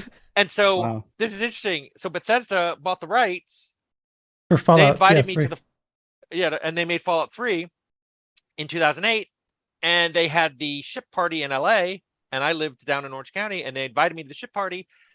I went into the party and I could hear the Ink Spots playing, and I thought it was recording. I walk around the corner and there's a live band playing. And I'm just sitting there. There's hardly anyone watching them. And I just go up front and I'm watching because they look like them. Because now I've seen them a lot. And when they get finished playing and they take a break, I go up and go, "Who are you guys?" And I'm like, "We're the Ink Spots." And I'm like, "You're too young to be the Ink Spots." And he goes, "That was my father. You're thinking of my father." And I said, "Well, I'm the producer from the original game. You're my grandfather's favorite group. And my artists are the reason this song is even connected to the franchise." And we talked for a while about just how Wow. That random is this all was. so weird. Yeah. The And then on universe the way has some home, interesting synchronicity sometimes. Some strings definitely bought, yeah, you know, on the way talking home from the about, party, yeah. I had a cell phone. I called my mom and I said, "I just watched the Ink Spots perform in LA." And she was like, "Oh, I saw them in concert when I was 5." And I'm like, "I know." It's just, if you put this in a movie, people would go, "This is stupid. This kind of stuff doesn't happen." Wow. But It's a game that needed to be made, apparently. all the Hmm. elements were sitting there in our lives. And we were just the vessels that it flowed through. You know, bringing up real world music like I Don't Want to Set the World on Fire and Maybe, when you've got those have specific dates when they were published, and so every time I hear a real world song in one of the Fallout games, I wonder about like the divergence, like if it was ever conceived as being a hard line, like the Fallout universe diverged from our universe in 1950 X, or if it was sort of just like a gradient where there are moments of divergence along the timeline until it comes completely divergent. How was that conceptualized? It wasn't. Next We question. seriously, I mean, and now those are the kind of things that those are the kind of questions that keep things from happening now, because everyone's so into like backstory and that kind of thing. Back then, it was only people like us who were like, "Oh, that'd be really cool." And if I had had to justify my rationale for wanting to make it a 50s feature, I had a couple things. The juxtaposition of the fake happiness with this dark world, but it's like I really couldn't have defended it on anything but a gut level. And I think it was Chris Taylor had maybe told you this, Tim, or you were discussing it with him, but you told me that like, oh, the divergence was probably that they never discovered transistors, because and my thing was like, I love giant vacuum tubes because they look so cool, so we're going to throw them on everything. So we never really it was way more about the feel and the tone and the themes that we were playing with, than actually going, oh, how did this world diverge from ours? So it was, if I had to go back and figure it out, I think the transistor thing was probably a good place where it split, but I don't think it would have been like one thing.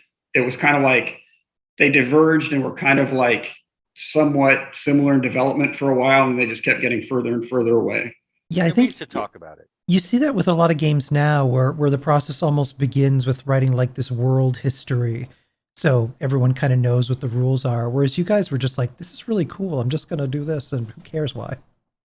Yeah, like I always thought the buildings looked really cool with the faces and that, Yeah. but that doesn't necessarily fit with our 50s vibe. But that's the Fallout world. And the Fallout world isn't some kind of like, oh, it's our world, but this. It was lots of little things where it diverged from our history, but we were consistent in that divergence. So you felt like you were experiencing a full-on realized world, but it wasn't a clear fork off from our world. One of the things we found out, and I think this is some things you lose when you plan it out too meticulously from the beginning, is that we would put in things like those heads, or I can't even think of anything off the top of my head, but there was things like, I guess this isn't quite a stylistic thing, but it's a perfect example of this, where like we would put in things because they felt good, or we liked, the vibe of them, or what, for whatever it was. And then later we're like, oh, that's what this means. So it was almost like you're kind of like following, your subconscious, or like you're, going with the flow of the ideas. And then you kind of realize later what you could do with it. The ink spots thing was a complete random thing, but one thing that wasn't was the getting kicked out of the vault at the end. Me and Jace, I was supposed to like render the cake and the balloons or whatever the hell we were going to have at the end. And I'm like, I don't know, how am I going to do that and make it look interesting?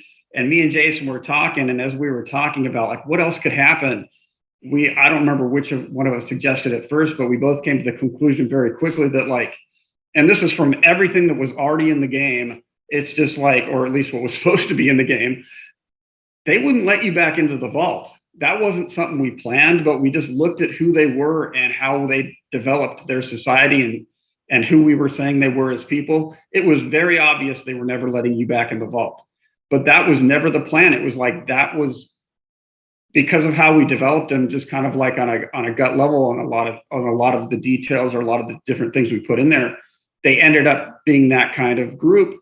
And then that led to us kicking you out at the end, which I feel is like, to me, the reason I really loved that was, besides the fact that it felt a lot like the Road Warrior, which was still a major touchstone for us, where he's, it becomes this religious myth at the end. It just had this haunting feeling where it like kind of almost recontextualized everything you went through in the game. Like, because you thought you were being this hero for the vault the whole game, and then at the end they turned their back on you. And to me, it like colored everything that you had done, which I don't know if I could ever plan out something that would be that effective as an ending. It was, yeah. When you think about it too, it almost parallels our journey in life, where you step out the door, you get on that road, you can go on a journey, but you can't ever go back again. You can't go home. One thing that reminded me, I was going to say, when Leonard was talking about redoing the power armor, the whole reason we had that power armor is it turned out when we were designing some of the system side, we didn't have armor past that metal armor that with the spikes or whatever. We needed a heavier armor than that to go up against some of the creatures and high level weapons that we were putting in later.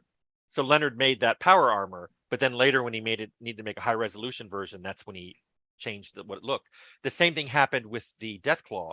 There was no plan for the Deathclaw. That was not something we originally had. We needed to put a big bad monster in. We had no time to make a model, and the D&D group had just made the Tarask model and then had cut it from their game. So we got the Tarask, that clay model, right? And did you also get the 3D model? What's that? Did you get the 3D model too, or did you get the clay model and have to? Well, it was already digitized. Yeah, we didn't have. I think if we would have just had Scott digitize it by hand. So yeah, so either or. The Deathclaw came from another D&D team in our company had a model they weren't using. And we're like, okay, that's in our game. This is a Deathclaw. Boom. It was not planned. Now it's iconic for the game. Oh yeah, like the power armor is. But those things, I'm worried about some modern game development where some publishers won't fund something unless everything gets signed up front and you can hand them a design document. I've been through that. Fallout would never have been made. It just wouldn't have happened. And almost canceled twice. Yep. And I'm just sad because I wonder sometimes how many really awesome games haven't been made because they couldn't be rigidly defined in advance in exquisite detail. I think I'd say I think obviously we set out to make a game where you could play it as many different ways as we could let you. You know, and the fact that we weren't going to make you be good, and you know, we were going to leave it totally up to you, and we had the great morality system and all that stuff. That was all planned, but a good many things in the game, the power armor, the 50s, the Vault Boy, all of that stuff came out of necessity. You know, the power armor, when I went to go redo it for a high res version, I fell so in love with it as I was making it. I kept making it more and more high res that it would stand up to be, you know, this huge picture. When it was a 640 480 on this tiny screen on a screen, you know, we didn't need it to be that high res for that. And we're going to have like, you know, noise on it. It was going to be black and white, but I rendered this full high res version of it because I thought it looked so cool. And then, you know, the people who are trying to make a box cover for us kind of dropped the ball, and we're just like, we'll make it. And then we took, I think Jason took the background from the movie and did some stuff to it or touched it up. And then, because he had made that background for, you know, when you pull out and you see the ruined city, I think that's the same one. I'm not quite sure. But he put that background behind it. And then we designed the whole box ourselves and what it was supposed to be. But we wouldn't have been able to do that if we didn't have that thing, which has now become iconic for the series. And, you know, it just turns out like, oh, we let you play a man or a woman. So what are we going to put on the cover? Oh, we'll just throw this on there. We didn't even think it that way. It was like, oh, we have this image. Let's use it for the cover because it looks cool. But now all of a sudden it can represent anybody in the game. Maybe it's the Brotherhood of Steel. Maybe it's the player when they get that. It doesn't matter if they're male or female. They're going to look like that when they put it on. You know, and then the reason the Vault Boy existed was only because we had so many different things that you could do in GURPS. This was back when it was still GURPS, that like I was art directing the icons. So I was the one like saying yes or no and giving feedback on how they should be developed, you know, and I would look at all the icons and I'm like, I can't tell what any of these are. And if I can't tell what any of these are, how is anybody else going to be able to tell these things? So that, you know, and then I came up with the idea like, oh, we need some kind of mascot like Uncle Pennybags from Monopoly, you know, and again, that was just a reflection of our humor. It was going to be this dark, really dark, humorous thing. But, you know, that wasn't something that we came up with at the beginning of the game or like, oh, this is going to become emblematic of the whole game. It was like, it was solving a problem that we had. Yeah, and I mean, the Vault Boy is now iconic, one of the most recognized mascots in gaming. Yeah. I hope people aren't disappointed that some of these like tent poles of the game weren't these well thought out, pre-planned things. I mean, they were well crafted by incredibly resourceful people. They just weren't things that were like, we went into the game knowing that this was going to be something we have to make. I don't think it'll disappoint anyone. If anything, it's going to make it much more interesting. It makes it way cooler. It's amazing that so much of the depth came from choices that were kind of forced, like the whole making sure that you could beat the game with a character who isn't, you know, spec'd into weapons, that you can talk your way out of it. That made the Master way more of a compelling character than if he had otherwise just been the big bad monster, which up until the end of the game, you know, everyone who talks about the Master just, you know, talks with the exception of Harold, who actually talks a little bit about Richard Grey. When you hear about the Master, you just think of him as this giant monster. But it's only when he realizes that the presumption underlying all of his decisions was wrong that he becomes more human, because he begins to have regret and realize what he's done. That makes it more interesting. And we wouldn't have had that without a way to talk your way through it. And the same with Overseer Jacorian. If at the very end of the game, if he throws you this big birthday party and all of that, he's less interesting of a character, but he's exhibiting all of his own fears of the wasteland. I think there was a part where you talk with Jacorian and he's like, oh yeah, the wasteland isn't for managers like me. What am I going to do in the wasteland?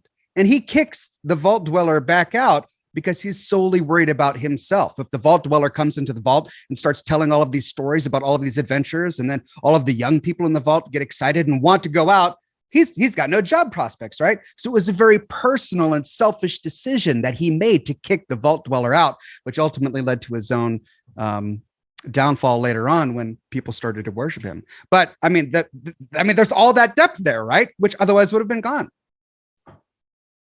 Yeah. I was there, and it amazed me to watch this unfold. There were just so many. There were so many good people on this team that when a problem like this popped up, they just didn't go, "Oh well, we have a problem. Oh well, what should we do?" They're like, "I think I can do something. Let me go do something, and I think I can fix this." And that happened so many times. We're running out of time here, so I did want to end with us talking a little bit about the reception and legacy. Role play game of the year from GameSpot, Computer Games Magazine, Academy of Interactive Arts and Sciences nominated for the Spotlight Awards. It is listed as one of the greatest video games of all time, which is no small achievement. Fallout has been credited for renewing consumer interest in the role-playing video genre due to its setting, open world plot, and gameplay. It was a commercial success, selling over 500,000 copies, 600,000 worldwide, and people are still playing it to this very day. Here we are 25 years later. You're still making games. Did you ever think it would get this big? Or once you realized, when did it hit you like this is going to be huge? It was really slow. It took a very long time. I mean, like I said, it was almost it was a cult classic. We have, I think, a knack for making cult classics. As I once said, it was like if we knew what we were doing, we'd be making million selling games as opposed to cult classics. But I think, it had been growing for a while, and then Bethesda, made Fallout 3. But for me, one of the coolest things was when the Smithsonian had that video game exhibit, and we were put in there. And I'd never been to Washington, D.C., and I went to Washington, D.C. and actually saw that exhibit. And to me, that's crazy, because the weird thing for me, and Tim might feel differently about this, but when you kind of grow up with an industry, and when you started in the industry, it was kind of like unofficial, and it wasn't quote unquote a real thing. Like I had advisors from my school, my art center, consoling me, like when I went to go work in the video game industry. Oh, don't worry about it. You're going to just keep with it. You'll get a real art job one of these days. It was really just like this kind of swept under the rug kind of thing that no one really considered as a real thing at the time, even though it was really already starting to make a lot of money for a lot of people. But when you're part of something that grows like that, at least for me, it's almost like it's unofficial. It's almost like it's being made up as it goes. Like not just Fallout, the whole industry. Oh, like this company that didn't exist, 5 years ago is now making an award, which, if you think about it, that's kind of what happened with the Oscars, but now it's been around 100 plus years. I think it was the 20s when it started. And now it's this huge thing. But at the time I'm sure some people were like, what is this? So it's like, I think it's when you start seeing recognition from things that were around when we were kids, that were important when we were kids, that it starts to kind of sink in, because everything else seems to kind of be like growing with us, if that makes sense. I don't know, Tim, does it feel different to you? Well, I was going to say, after Fallout shipped, we were actually going to go do something else. We wanted to work on something else because we worked on it for 3 years, and we're like, I want to work on something else. And another group was taking over Fallout 2. And I think a couple things, Fallout, we got a lot of awards and a lot of press, but then Fallout 2 got a magazine cover. I think PC Gamer magazine cover it. And that rarely happened. Back then there was really no web. So getting a magazine cover was a huge deal. And I remember going, wow, they put Fallout 2 on the cover. And that made me go, it's turning into something. But then what hit me was, I was in the PhD program at UCI when I left in 91 to go work at Interplay. And my thesis advisor screamed at me, you're wasting your life. You've got a bachelor's and master's in computer science. You could have a PhD in a few more years. You are throwing it all away. That was in 91. In 98, he called me up and asked if I'd come teach a class at UCI. That is amazing. And I did in 99. Oh, nice. And I went to lunch with him, and I'm like, you may now apologize to me. And he was like, and he knew I was kidding, but he was just like, I know what I said, but he goes, look what's happened in the industry. And let me tell you something, the industry between 91 and 97 or 98 got a lot bigger. It's huge now. It's bigger than Yeah. movies. It's huge. His daughter, about 5 years later, had me come talk at her junior high school about game design. So I feel like I've proved to him that I didn't throw it all away and waste my time. But in my mind, it just things keep just getting bigger and bigger and bigger. And so I'm glad Fallout got to get bigger along with it. And like Leonard said, Bethesda had a lot to do with that. Fallout 1 and 2 were good, but Fallout 3 kind of mainstreamed the whole thing. And it's amazing. It's got its life of its own now. I mean, Fallout is its own thing now. It's no any one person claims that thing. It's just this big, and it means a lot to a lot of people. It has meaning that we may not have put in there deliberately, but it's resonating with so many people. That just makes me super happy that it's out there for people to have. Yeah, really all over the world. Um, I talked before to another developer, and one of the things we were talking about is it's interesting to see an industry life cycle go in business. How all industries kind of go through this cycle, and then everything starts over again.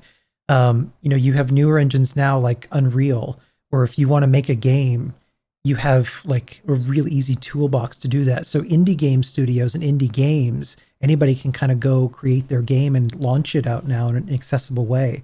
So it's almost like there's this renaissance of the energy where you want to make a game you want to make.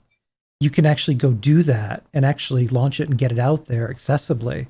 So it's interesting to see the industry kind of come back a little bit and see these new and up and coming developers and new games with different ideas. And I love that. You see indies taking a lot more risk and being a lot more innovative. The only thing that concerns me is so many games are being made right now that the signal to noise ratio is so small. It's hard to get discovered. Yeah. It's hard to find those good games because there's just so much out there. They need to be discoverable, but I'm not sure how to fix that. What about the fans? Over time, you were talking about how it's meant so much to people. Do either of you have a memory that stands out, an interaction that you had with a fan where, it's you kind of step back a little bit and you're kind of taken aback by how much it's impacted people? I have one. I think I was talking about it earlier. I went to go talk at a game conference in 2016. And after I was on a round table, I went out into the hallway and there was somebody who came up to me with a friend of theirs and they were just crying. They were just crying and crying and crying. And I went to go walk away. I'm like, oh, something's wrong. And they just kind of touched me like that and then just kept crying. And their friend was like, they want to talk to you, but you have to give them a few minutes. And so we just sat there and I just sat with them and they finally started to talk and they said how they had been bullied in elementary school and junior high school. And when they first got to high school, a bully came up to them and they thought, here it happens again. And he wanted to know, he said, hey, I hear you play Fallout. What kind of character do you make? Because I'm having trouble getting a good starting character. And that was their first friend that they bonded with. And they bonded over Fallout. And when they found out I was speaking, they were like, this was like 15 years later. They're like, I have to go. Because I was in Sydney and they're like, they're in my hometown. I'm going to see this guy. And they told me all this about how their life turned around from that moment. And I was like, I mean, you don't know what to say. It's like, I made something like that touched someone fundamentally, got them through high school. They became an artist and that's what they're a graphic designer now. And I'm like, wow, it's amazing to hear something like that. And it made me go, I really should go to conferences more because I never really did much, but that memory stands out more than so many other things that happened in my career. Wow. What about you, Leonard? I haven't had anything quite that impactful. A couple things. I worked at Blizzard for a while, so I was doing BlizzCons, and it started slowly, and it was funny. It's like almost like as Bethesda started making it, or sometime around then, like all of a sudden, like reporters, when they were asking me questions, would start off telling me how big of fans they were of all the other stuff I had done, especially Fallout. And I'm like, we're here to talk about like the biggest games in the world, and you want to take some of your time to tell me how my game affected you, and that's why you're doing, what you're doing, and it's true. It's like it's almost overwhelming. You don't know what to say when people tell you how much you've affected their lives or changed what they're doing in their lives. This group from Russia actually gave me these nesting dolls that they hand painted that had characters from every one of my games on them, including one that the demo we did, Tim, for the at the end of Troika, we were trying to get a deal. So that was just like, these, and they brought it from Russia. So they brought it all the way to Anaheim from Russia to give me this thing. And then I have a website with my portfolio up there, and you can contact me through there. And I get emails from people once or twice a month. Sometimes they're just asking me questions about the game, or how to get into the industry, which I have no advice on that. So I'm like, well, go to art school and then see what happens. But every once in a while, and I'll always forward these to Tim and Jason. You have somebody just really pour out their heart to you about how much the games, not only Fallout, but our other games as well. So I feel very fortunate for that too. How much they meant to people, and the tough times that they kind of got through by playing, whether it's Fallout or one of our other games. And, we just wanted to make something that was fun and cool and had a really good feel to it. And the fact that it resonated with so many people is really, it is kind of overwhelming. It's amazing seeing new games being made that they even say, we loved Fallout. Atom RPG, obviously influenced by Fallout. The new Broken Roads, it's not out yet, by Drop Bear Bites down in Australia. Yeah, they like Fallout, and I love that because I get to play this game now. And I get to enjoy it. I get to be on the other side. With the Ox, what about you? So rarely do we get a chance to tell people how we fell in love with Fallout. Well, I mean, I have to say that I'm one of those people who was introduced to the Fallout series through Fallout 3. Fallout 3 came out while I was working in California for a gaming startup company. And I had a lot of friends who were working with me who were so excited about it because they kept on saying, I was a huge fan of Fallout 1 and I'm a huge fan of Fallout 2 and this is going to be amazing and I can't wait. And that was my introduction to the Fallout universe because I hadn't played very many single player RPGs up until that point. And so I got to play Fallout 3, and the feel of the desolation and the combination of that with the music, which was just so atmospheric, made me fall in love with the franchise. And I stepped away for a while to work on my career at the time. And then I came back with Fallout 4 and got right back into it and went through everything. Fallout 1, Fallout 2, Tactics, New Vegas, just became overwhelmed and obsessed. And I figured I better find a way to make a living off this if I like it so well. And that's why I started doing this. Brotherhood of Steel? No. The words right out of my mouth, Tim. I really wanted to hear that. And it's because I don't have a PlayStation 2 at the moment. And that's really the only reason. If I had one, well, then I'd be playing it. I don't think it's canon. It's not. I think Tactics is semi-canon and Brotherhood of Steel is just no. I think we're out of time. Before anyone goes, one thing I did want to mention here in closing. So this is the start of a fundraising season for St. Jude. Thanks to everyone who donated. We're now at $2,186.71 on day number 1.